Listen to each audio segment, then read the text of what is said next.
كونتاتي كم زلو يصنح أيقارصن نأملاخي مملاخ كونتاتي كم زلو يصنح أيقارصن نغويتاي مسعاب أيقارصن ددحر يسوس مخات أيقارصن نأملاخي ممسغان إذا مرجع أحواتي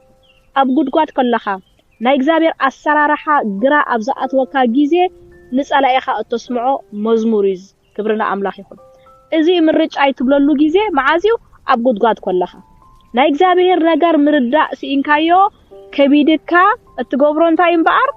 ኣነ ኣይቋርጽኒና አምላኸይ ምስዓብ ኣይቋርጾኒ ኣብዛ ሓለፈ ዘመናተይ እግዚአብሔር ክንደይ ደይ ስገራስ ግርኒ እሞ ሕጂውን ንዑየ ዝኽተል ምባል ኣብ ጉድጓድ ከለናይ ጸልሚትና ምስጽልምተና ማለት ምዝወግሕ ዳ ኩላና ክንዝምሪና ግን ኣብ ዘይወግሓሉ ኹነታት ዘይወግሕ ዝመስለሉ ኹነታት ማለት ብፍላይ ከኣና እግዚአብሔር አሰራርሓ ኣብ ዘይርዳኣና ኮንፊውዥን ክመጻና ከሎ እዚ ማለት ጸላኢ እንዲዶምጾ ኣበሉ ዳ አምላኽካ ናትካ ኹነታት ዳእሞ ከም ስትሪኦ ዘለኻ እንዲዩ ዓመታት እኳ ቆጺሩ ኢሉ እዝንና ማለት እዩ ከሳቀየና ኢሉ ሰይጣን በተፈላለየ ዓይነት ኣብ ስምዒትና ብፍላይ ባዶ ክስማዓና ከሎ ሕዋተይ ዜሮ ክስማዓና ከሎ ወጪና ጊዜ ፈሊና መሰውኢና ንሕድሰሉ ጊዜ ክኸውናሉ ክብርና አምላኽ ሹዒ ትምርጫና እዚ ክኸውን ዘሎ ናይ እምነት ውግእ ተጋደሉ ክብለና ከሎ ቃል አምላኽ ሕዋተይ ነዚ ዓይነት ግድሊና እኳ ንጋድፍ ነትሪኦ ዘለና ገዲፍናስ ነቲ ዘይረ አምላኽ ብምእማንና ኩነታትና ዝብለና ዘሎ ደይኮነ ንኣምን ቃል አምላኽ ዝብለና ክንኣምን ከለና እሱ እኮ ኣይት ናይ እምነት ውግእ ዘብሎ ዘሎ ማለት ክብርና አምላኽ እምበርት ካልእ ሁሉ ጎይታ ኢየሱስ ክርስቶስ ተፈጸመ ኢሉ ኣብ የማን ኣቦ ኮይኑ እንታይ ይገብራሎ ሰሌና የማልዳሎ ተነገርሲ ተወዲኡ ክብርና አምላኽ ይኹን እቲ መንፈሳዊ ውግእ ተፈጺሙ ግን ንሕና ኣብዚ ምድሪ ዝኸለና ሕዋተይ ሱፐርናቹራል ኮይና ነበር ኣስተውዒልኩም ሱፐርናቹራል ነበር ኣብዚ ምድሪ ለና ግን ካብዚ ምድሪ እዚ ይኮና ጊዜናስ ውሱኒ ሕጂ ኣብዛ ሓጻር ጊዜ ከዓ ሰይጣን ብተፈላለየ ዓይነት ኩነታት ማለት ከሳቀየና ይፍትን እንታይ ይኻ ዝብለና ከሳቀየና ከሎ አምላኽካ ደንጊካ አምላኽካ ይክመጽኒ ኩነታትካ ኣይክልወጥኒ ኢሊ ደሳቀ ማለት ስለዚህ ኣብ ከምዚ ኩነታት ግን እንታይ ክንገብራለና ሕጂውን አምላኻይ መምላኽ ኣይቋርጽኒ ሕጂውን እግዚአብሔር ይደዋጻኒ ክብርና አምላኽ ይኹን ኢዮብ ኣሕዋተይ ብተፈላለየ ነገራት ክሓልፍ ከሎ እንታይ ይኮይኑ ህይወቱ ክሳዕድ ጸልይ ይኮይኑ ሞት ክሳዕድ ዝምነ ይኮይኑ ብስመረሮ ማለት እዩ ናይ እግዚአብሔር ነገር ግራኣት ይወሲ ምርር ምስበሎሲ በቃ ሞት ይተመኒ ማለት እዩ ሪኹም ብኻ ካይተወለድኩ ተሪፈ ኢሉ እዚ የርሚያ ካኹም ገይሩ ማለት እዩ ነቢ ኤርሚያስ ካኹም ኮይኑ ማለት እዩ እግዚአብሔር ስካብ ከብት ዲኻ ካለኻሲ ሽዑት ሒዘስ መሪጸካ ኢልዎ ሪኹም እግዚአብሔር ካ ተስፋኣት ይልዩ ከገልግሎ ከሎስ እግዚአብሔር ምስኡ ከም ዝኾነ ንቀድሕነት ምስኡ ከም ምዃኑ ይፈልጥ ይሰብዚ ግን ብዙሕ ጸቅጢ ናቱ አገልግሎት ፍጹም ተቀባልነት ስለ ዘይረከበት እዝን ሰብሲ ካለ ኣብ ሰምዓሉ ዝነበረ ጊዜ እግዚአብሔር ሊኢኽዎ ሪኹም እግዚአብሔር ይዛርብ ህዝብ ግን አይሰምዕን ነይሩ ሕጂ እዚ የሳቀዮ ነይሩ ኤርሚያስ ማለት ኩል ጊዜ ጸቅጥ ሰምዖ ነይሩ ኩል ጊዜ ምሻሎ ነቲ ሰብሲ ጽቡቕ እንዳ ነገር ካዮስ አገልግሎ ተመለሱ ይብሎም ነይሩ መቸም ክብርና አምላኽ ይኹን ብዙሕ ከ ፍርዲ ነጊርዎም ማለት እግዚአብሔር ዝገብረስ ነጊርዎም ሕጂ ኣብ ከምዚ ዓይነት ኩነታት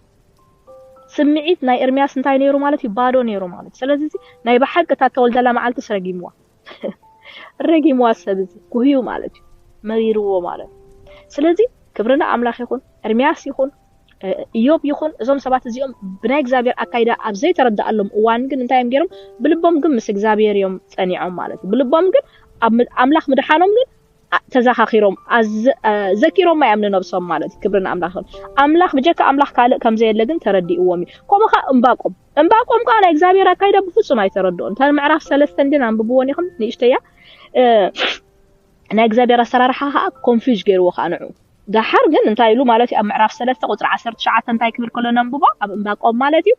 እግዚአብሔር እቲ ጎይታ ሓይለይ እዩ ንሱ ነእጋረይ ከም ናይ ራብ ይገብረን ኣብቲ በሪኽ ቦታውን ከመላለሰኒ እዩ ንመሪ ጌታ በመሰንቆ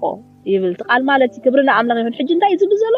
እግዚአብሔር አምላኽ እንታይ ክገብረኒ እዩ ከም አራብ ክገብረኒ በቃ ከም ነስር ክሕድሰኒ ክብርና አምላኽ ይሁን ኣብ በረኽቲ ድማ ከመላለሰኒ ኢሉሲ ንገዛሩ ሶስትን ቢት ይንበያላል ሰብዚ ሪኹም ይንበሎ ማለት ኣነ ሕጂ ተያስተውዒለ እግዚአብሔር በእምነት ክንመላለስ ከለና ባሕሰለ ዝብሎ ሕዋተይ እስኻ ናይ እምነት ውሳነ ወስን እምበር እቲ ሽዑ እንታይ ልካ ክትጽልኻ ማን ምሽ ኣይትፈልጥ እንትኸውን ግን መንፈስ ቅዱስ ይድግፍ ማለቱ ናይ እግዚአብሔር ሐሳብ ንገብር ስለዘለና እግዚአብሔር ቃ በእምነት ደስ ስለዝብሎ የጻናናዓካይ ሽዑይኻ ምጽናዕ ተረከብ ኣብ እምነት ክትመጽእ ከለኻ ባርሎ ማዓንታይ ክብለኩም ደልየለኹ ኮንፊውዥን ዝገበረኩም ነገር ሕቶ ዘእተወልኩም ኣብ ህይወትኩም እምባር ናይ እግዚአብሔር ስራሕ ኣነ ምርዱስ ኢነለኹ ትብልዎ ኮንታት ኣለኩም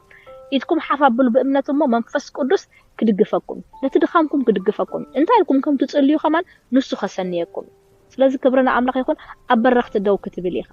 ብናይ ሎም ማዓንቲ ኩነታት ንጽባሕ ኣይትምዘና ክብረና ኣምላኽ ይኹን ብድስማዓካ ስምዒትሲ ንጽባሕ ኣይትምዘና ክብለካ ደሊ እንድሕር ናይ እምነት ኣቦታትና ቶም ንኽተሎም ኣንቢብና ብዛዕባኦም ንድንቕ ናይ እግዚአብሔር ሰባት ከምኡ ንሪኤሎም ኮይና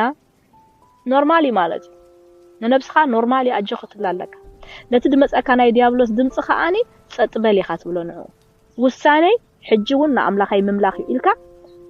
ግብረ መልሲ ክትቦለካ ማለት እዩ ስለዚ ኢየሱስ ክርስቶስ ጎይታ እዩ እቲ መፍትሕን እቲ ቁልፍን እምበኣር እንታይ ኣሕዋተይ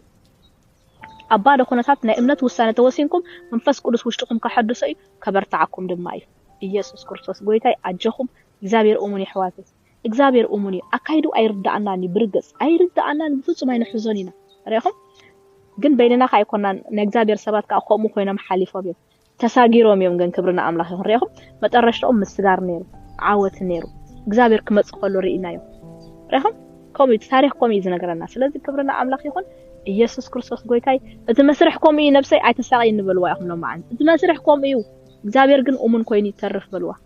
ኢየሱስ ወደ ኣምላኽ ጎይታይ እሱ ከጸናናዓኩም እዩ ብሩኻት ይኹም ንስኩም ሻሎም